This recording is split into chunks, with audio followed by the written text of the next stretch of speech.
Hi, I'm Danny Strong, but you may know me as Jonathan Levinson from the hit television show Buffy the Vampire Slayer.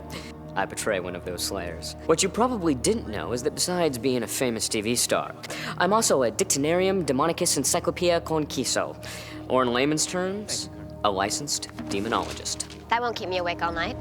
Vampires only form nests to make hunting easier. They're not big on the cooperation. They mostly like to hang out all creepy and alone in the shadows. Tonight, I will be your guide in exploring the many different demons and otherworldly beasts that have appeared on Buffy the Vampire Slayer. So, join me now as we delve deep into the underworld with something I like to call Demonology, a Slayer's Guide.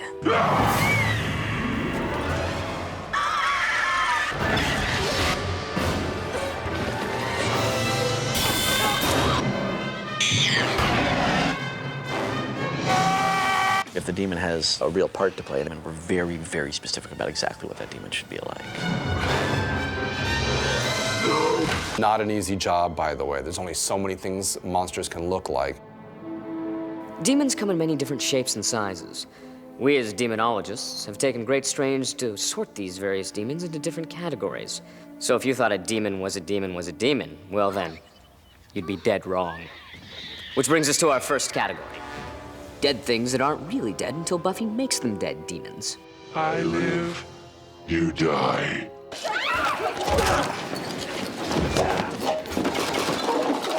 Are these vampires? I don't think so. Buffy, heads up! No. The zombies that we built for Dead Man's Party were actually recycled from a previous episode we'd done called the Zeppo, which was kind of a fun episode with, I think, 2 or 3 different storylines where I think Xander gets to actually kind of be a hero and save the day. It's in the boiler room. All right. Now I'm gonna ask you this once. Okay, you better pray you get the answer. Okay. How do I defeat? I mean, a zombie's kind of a zombie anyway. It's not like it's a real distinctive design, like a particular demon with a certain pattern of scales or anything like that. Once you forget your old life and embrace your destiny as I have, you will know power you've never dreamed of. Adam, big guy, kind of sweet. Frankenstein-y. Mommy. I just loved the way he looked and the manner he brought. It was very different. His sort of, the interest he had in the world, the sort of childlike thing. I've been thinking about the world. I wanted to see it. The problem we had with him was that his big emotional connection was with Riley, and it was very cerebral. So ultimately, fighting him didn't have the resonance that fighting the Master or fighting Glory had.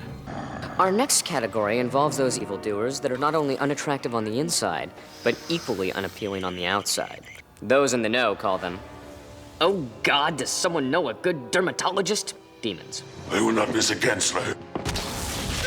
I like the name Toth because I got a joke out of it later. Toth? What? He called you a Toth. It's a British expression. It means like moron. That was kind of cute. The Slayer is not here. Rabbit's foot, no, wait. He looks like he's the cracked surface of lava. If I remember correctly, I think that was something that was actually somewhat in the script, that there was this kind of idea that he was like this walking mass of lava. I know that we did the makeup and sculpted this kind of cracked, it's kind of like almost like some of the makeups that were done in the movie The Altered States, you know, where it was like this, you know, cool down lava and these big cracks forming. We did the old put the black light on him trick, which always looks really good. We use like the system called Wildfire, which is kind of commonly used for these blacklight effects. And the blacklight itself doesn't necessarily show up on normal skin, but if it has anything that has a reflective surface, like Scotch-Light paint that we used, it kind of glows from within. Our next chapter in the Encyclopedia of Evil concerns the transformation of demons. These bad boys are called, I bet you thought I was human when in actuality I'm this really pissed off, hideous demon. Kid, wanna see a trick? We wanted Doc to be really benevolent. We wanted for him to feel pretty cuddly, and Joel Grey sort of personifies that. He's just a really warm, really friendly person who really lets you in, and who I feel like you would trust. And then he also can play that dark side. Let me know how it goes. We're talking about a guy who at once is really attractive and charismatic, and on the other hand there's something wrong. Demon! Demon! I always liked the demon that Giles turned into in A New Man. He wasn't quite as fearsome as he could have been, but I thought he looked very real. We wanted to have that real classic demon kind of look, like the red skin, the ram horns, and it just, again, it seemed like it was just appropriate for that story for it to be very classical in nature, because it's like one of the main characters is becoming a demon. You just come over all demony this morning? As a matter of fact, I did, thanks to Ethan Rain. You have to help me find him. I loved the makeup. I thought it was great, and it's fantastic what you could do, and also just wanted me to be able to be recognizable underneath it all. If you thought those were some nasty folk, wait till you check out this gallery of the disturbed. I give you the you summoned me, so as long as I'm here, I might as well rampage and kill demons. Sir, forgive me. I just want to understand, why summon the Queller? Because I'm cleaning up Glory's mess. Something truly creepy. A slug-like thing that crawls on the ceiling and spits goo in your face. I thought that worked out really well because she freaked me out. I wouldn't touch that stuff in his mouth if I were you. Toxic? No, just messy. We got a chance to do, I think the first and maybe only, at least to this point, alien character that we've done for the show. Originally, the Queller demon was supposed to be spidery. I pictured it very sort of spindly and like daddy long legsy. But of course, it's very hard to get an actor that, can fit in a spider costume. So it became more like a slug.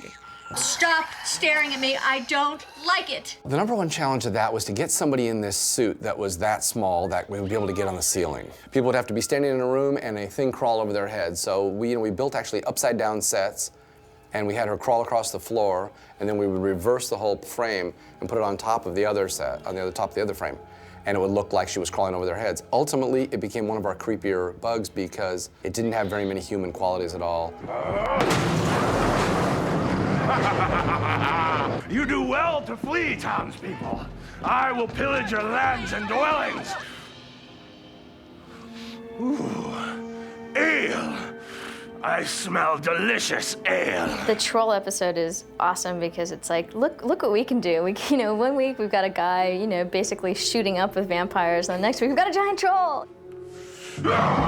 The fun thing about writing the troll was that I wrote all of his lines in all capital letters, because I felt that everything that he said should be booming. Barmaid, bring me stronger ale and some plump, succulent babies to eat. This enormous guy who you sensed this sort of gentleness in. Stop! You told the witch to do that on Yanka. You seem determined to put an end to all my fun, just like you always did when we were dating. He has very dated references. He's all about mead and wenches. Arise! Sir, Hayan, Winhood.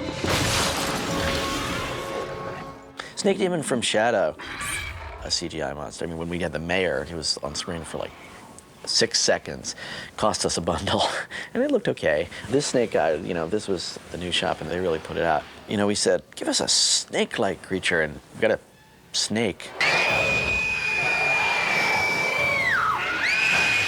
He's amazing in the CGI version. In the live version, I felt like a little less snake, a little more monster would have been interesting. Also, he had his arms free, but he never moved them, so it just looked like they were fake. Ultimately, he got it done. He got the big scary and rises at dawn. It's a whole thing. This brings us to our final flurry of fiends, the most terrible and evil of the bunch. We call them simply the I'm so hideously deformed that I couldn't possibly be played by a man in a rubber suit demons. I can't get to the eggs unless it moves. No way. I'll make it move. You just be ready. Hey! Gora, heads up. Right then. Heads it is. We came up with a three-headed monster just because it was cool, and there was no particular symbolism to it. Hey, get away from us! It was like a 10-foot tall, three-headed demon. That in my mind, when I read the script, I was under the impression they were going to do this as a digital effect, which they've done in the past a few times with varying degrees of success. And to me, it seemed like this would have been better left that way. It should have probably been a hydraulic actuated puppet, and we really didn't have the money or the time to do something like that. So it was all cable controlled and manually controlled inside, and I don't know that we really got the range of movement that we were looking for. Directing it was interesting because we discovered the day we got there that it could neither move forward nor backward. So we had to make it look really scary, even though people had to keep running up to it and throw rocks at it and stuff, and then run away. And we just used a lot of close-ups and stuff. It was a real director's lesson because I had an immobile monster, except for the heads. They could move. Well, I guess my work here is done. I hope you've learned a thing or two about identifying demons, because you never know when one might come knocking at your door. But if you ever do come face to face with one of these beasts, do what I do. Run like hell.